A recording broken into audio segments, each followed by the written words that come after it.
बोलने वाली रजाई। अंदर चले आइए, श्रीमान अंदर चले आइए। मैं आपका हृदय से स्वागत करता हूँ। जैसे ही व्यापारी ने सराय के दरवाजे पर पाँव रखा, सराय का मालिक खुशी से भरकर चिल्लाया। वह सराय उसी दिन खोली गई थी और उस समय तक कोई भी व्यक्ति उस सराय में नहीं आया था। वास्तव में ये सराय प्रथम श्रेणी की सराय न थी।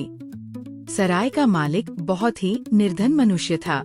उसका अधिकांश सामान जैसे चटाइयाँ, मेजें, बर्तन इत्यादि एक कबाड़ी की दुकान से खरीदा गया था।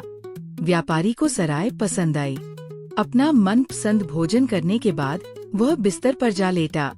अभी वो कुछ ही देर सो पाया होगा कि उसे कमरे में दो आवाजें सुनाई दी, जिनसे उसकी नींद उचट गई। ये आवाजें दो छोटे छोटे लड़कों की मालूम होती थी। प्यारे बड़े भाई, क्या आपको ठंड लग रही है? पहली आवाज थी। क्या तुम्हें भी ठंड लग रही है? दूसरी आवाज सुनाई पड़ी। व्यापारी ने सोचा कि शायद भूल से सराय के मालिक के बच्चे कमरे में आ गए हैं। ऐसा होने की संभावना भी अधिक थी, क्योंकि जापानी सरायों के कमरों में दरवाजे नहीं होते जिन्हें बंद किया जा सके। केवल कागज के पर्दे होते हैं जिन्हें इधर उधर खिसकाकर आने जाने का रास्ता बनाया जा सकता है। शू शू, व्यापारी ने कहा, बच्चों, ये तुम्हारा कमरा नहीं है। कुछ देर कमरे में शांति रही, पर फिर से वही आवाजें सुनाई दी। प्यारे बड़े भाई, क्या आपको ठंड लग रही है? और उत्तर में आवाज आई, क्या तुम्हें भी ठंड लग रही है? व्यापारी झुंझलाकर बिस्तर से उठ बैठा। उसने मोमबत्ती जलाई और कमरे का ध्यानपूर्वक निरीक्षण किया, किंतु कहीं कोई चूहिया का बच्चा भी तो न मिला। उसने मोमबत्ती को जला रहने दिया और चुपचाप बिस्तर में जा लेटा। कुछ क्षण बाद फिर दो आवाजें आए, प्यारे बड़े भाई, क्या आपको ठंड लग रही है? और उत्तर में, क्या तुम्हें भी ठंड लग रही है? सुनाई पड़ा। आवाजें रजाई में से आ रही थी। व्यापारी ने ध्यानपूर्वक दोनों आवाजों को सुना। जब उसे विश्वास हो गया कि आवाजें रजाई में से आ रही हैं, तो उसने जल्दी जल्दी अपना सामान बटोरा और एक गठरी बनाई। गठरी को लेकर वो सीढ़ी से उतरा और उसने सराय के मालिक से सारा हाल कह सुनाया। जनाब, गुस्से में भरकर सराय का मालिक चीखा, लगता है आपने खाने के समय बहुत तेज शराब पी ली है, इसलिए आपको बुरे स्वप्न दिखाई दिए। कहीं रजाइयाँ भी बोलती हैं। आप मुझसे असभ्यता पूर्वक बोले, इसलिए अब मैं इस सराय में एक घड़ी भी नहीं ठहरूंगा। कहते कहते व्यापारी ने अपनी जेब से कुछ नोट निकाले और उन्हें सराय के मालिक की ओर फेंककर कहा, ये रहा आपका किराया, मैं जा रहा हूँ। अगले दिन एक दूसरा यात्री सराय में आया। उसने खाने के समय शराब भी नहीं पी, लेकिन वो सोने के कमरे में थोड़ी ही देर रहा होगा कि उसे भी वही आवाजें सुनाई दी।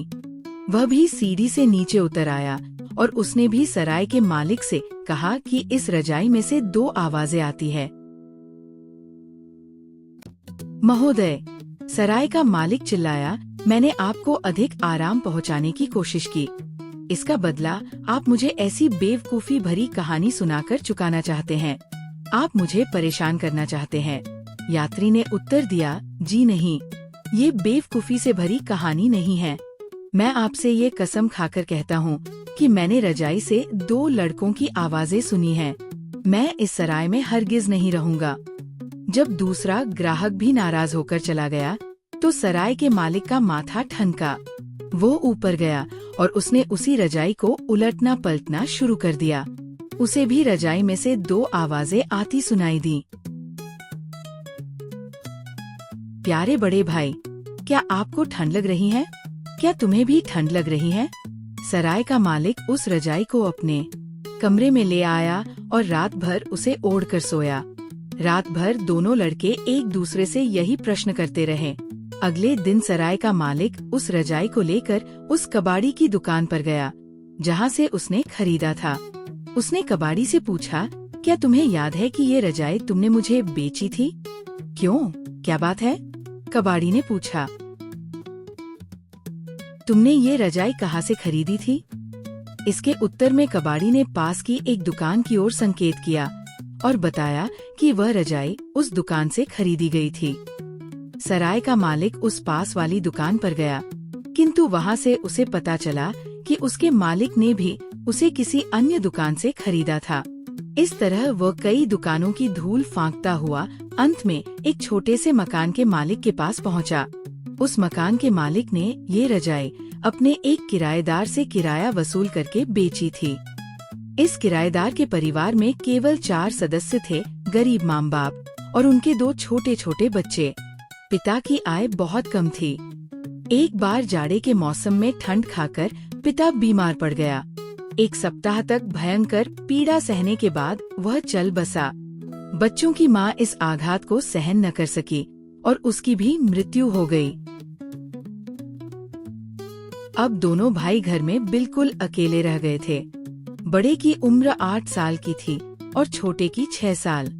दोनों भाइयों का कोई मित्र न था जो उनकी इस विपत्ति में सहायता करता। उन्होंने भोजन सामग्री जुटाने के लिए एक के बाद एक वस्तु को बेचना आरंभ कर दिया। अंत में उनके पास एक रजाई रह गई। बर्फ बहुत तेज गिरने लगी थी। दोनों भाई एक दूसरे से सटकर रजाई ओढ़कर लेट गए। छोटे भाई ने बड़े भाई से पूछा, बड़े भाई, क्या आपको ठंड लग रही है? बड़े ने उत्तर दिया, क्या तुम्हें भी ठंड लग रही है? ये आवाजें रजाई में भरी रुई में होकर गुजरी और जादू से उसमें गूंजने लगी। तभी मकान मालिक अपने मकान का किराया लेने आ पहुंचा। कुछ देर तो वो त्योरी चढ़ाए मकान में टहलता रहा। फिर लड़कों को जगाकर कहा, मकान का किराया लाओ। बड़े लड़के ने उत्तर दिया, महोदय, हमारे पास इस रजाई के अतिरिक्त कुछ भी नहीं है। मकान मालिक गुस्से से चिल्लाया, मैं कुछ नहीं जानता। या तो मकान खाली कर दो या मकान का किराया लाओ। मैं इस रजाई को किराए के रूप में रखे लेता हूँ। दोनों भाई ये सुनकर थर थर कांपने लगे। बड़े लड़के ने कहा, महोदय, बाहर बर्फ की मोटी तह जमी हुई है, हम कहाँ जाएंगे? मकान मालिक जोर से चिल्लाया, बकवास मत करो और यहाँ से रफू चक्कर हो जाओ। अंत में उन्हें बाहर निकलना पड़ा। उनमें से हर एक केवल एक पतली कमीज पहने था। वे उस मकान के पिछवाड़े जाकर एक दूसरे से सटकर बर्फ से पटी सड़क पर लेट गए। उनके ऊपर बर्फ की तह परत जमती चली गई। अब उनके चेतना शून्य शरीरों को ठंड नहीं लग रही थी। अब वे सदा के लिए सो गए थे। सुबह को एक राहगीर उधर से गुजरा। वह इन दोनों के मृत शरीर को दया की देवी के मंदिर में ले गया जा। इस पवित्र देवी का सुंदर और दयावान मुख देखा जा सकता है, जिसके साथ ही देवी के 1000 हाथ भी है। ऐसा कहा जाता है कि इस देवी के लिए स्वर्ग के दरवाजे खुले पड़े रहते हैं, जहां इसको हर प्रकार का आराम और शांति मिलेगी। लेकिन फिर भी वो वहां इसलिए नहीं जाती क्योंकि उसे उन लाखों गरीब आत्माओं की चिंता है जो संसार में दुख, बीमारी और अनेक विपत्तियां सहन कर रही हैं। उसने कहा कि वह उनके साथ रहना पसंद करती है और उनकी अपने 1000 हाथों से सहायता करती है। दोनों भाइयों को दया की देवी के मंदिर में एक कोने में दफना दिया गया। एक दिन उस सराय का मालिक उस मंदिर में आया। उसने पुजारी को तथा अन्य उपस्थित व्यक्तियों को उन आवाजों की कहानी सुनाई। कहानी सुनने के बाद उसने वह रजाई पुजारी को दे दी। उस दर्द भरी कहानी को सुनकर पुजारी तथा अन्य व्यक्तियों के हृदय करुणा और पश्चाताप से भर गए। उन सब ने उन दोनों बच्चों की अकाल मृत्यु पर बड़ा दुख प्रकट किया। रजाई में से अब आवाजें भी आनी बंद हो गई थी, क्योंकि उसने अपना संदेश सबको पहुंचा दिया था। पुजारी तथा अन्य व्यक्तियों को ये जानकर अत्यधिक ग्लानि हुई कि उनके नगर के 2 छोटे छोटे बच्चे भूख और ठंड से मर गए थे। आज भी बहुत सी गरीब आत्माएं एक दूसरे से पूछती है, प्यारे भाई, क्या आपको ठंड लग रही है? आज भी न जाने कितने गरीब व्यक्ति अंधेरी और संकरी गलियों में रहते हैं, जो दिन भर अपना खून पसीना एक करते हैं और उन्हें पेट भर रोटी नहीं मिलती, तन ढकने को कपड़ा नहीं मिलता, जिनके बच्चे एक एक बूंद दूध के लिए तरसते रहते हैं, जो ठीक इलाज न होने के कारण कम उम्र में ही मर जाते हैं और जो एक पतली सी कमीज में सारा जाड़ा काट देते हैं। यदि उनके बिस्तरों की पतली चादरें, फटे हुए कपड़े बोल सकते, तो आज भी बहुत सी आवाजें शहरों और गांवों में गूंजती मिलती।